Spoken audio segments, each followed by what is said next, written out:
This is a house that references an architecture from a simpler time, the 60s beach house. You're going to see that architecture, great architecture, doesn't have to be big, bold and loud.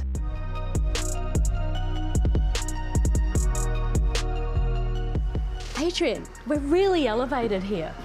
Yeah, we wanted to lift everybody up to be high up with the horizon line, with a great view over the ocean, and make that feel really light. And then the benefit of doing that is we create this great garden underneath, a completely different world. So up here is all white and light, almost this sort of sense of hovering, whereas downstairs we purposely made it dark. So there's the dark brick and then there's the darker surfaces. So it's this underworld, almost like being below and above sea level. We have got the most amazing climate here. It's very extreme, from -2 to say 42. We have really big winds and we have a stunning sunsets over the ocean. It's really intense, the temperatures here, and the wind in particular, seaborne salts everywhere. So it was really important, first of all, to orientate the house so we could have a protected deck out here.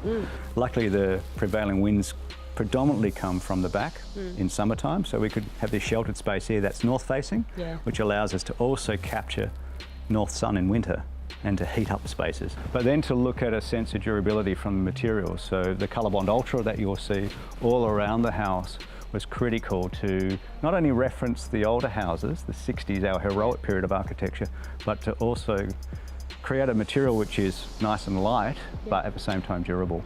And you've used a sort of polycarbonate here to give you a translucency. Yeah, so that does a number of things. It gives us privacy when you're sitting on the deck. It creates protection from the wind and the rain, but at the same time at night time, it's got this sort of great sense of it just glows. It becomes this lantern. And it's interesting, in front of the living room, you've actually done a cutaway. Why is that?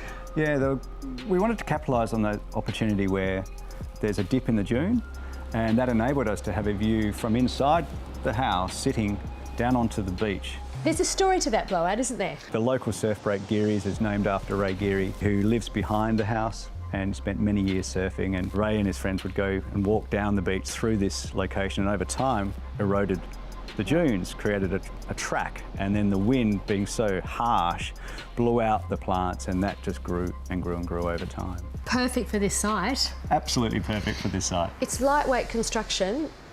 Inside though, you've got a concrete floor. Was there a reason for that? Yeah, mostly due to insulation and making sure we could have this thermal mass. Thermal mass is really important because it allows us to heat that up during winter with the direct sun, and that heat then reverberates back through, slowly releasing through the house over the night. And it also allows us, under the energy assessment codes, to have more glass. And really simple finishes. Yeah. So it isn't trying to be what it isn't. It's actually a beach house. It's really, we talk about it as being a backdrop to this great setting, and it doesn't try to compete with that ocean view. What a spectacular view it is. It really feels like you are sitting on the sand dunes.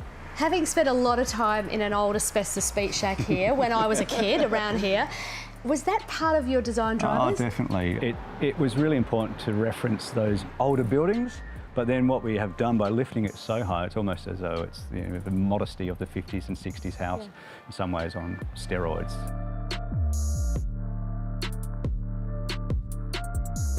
It's a beach house and it's a stunning beach house. What else did you want?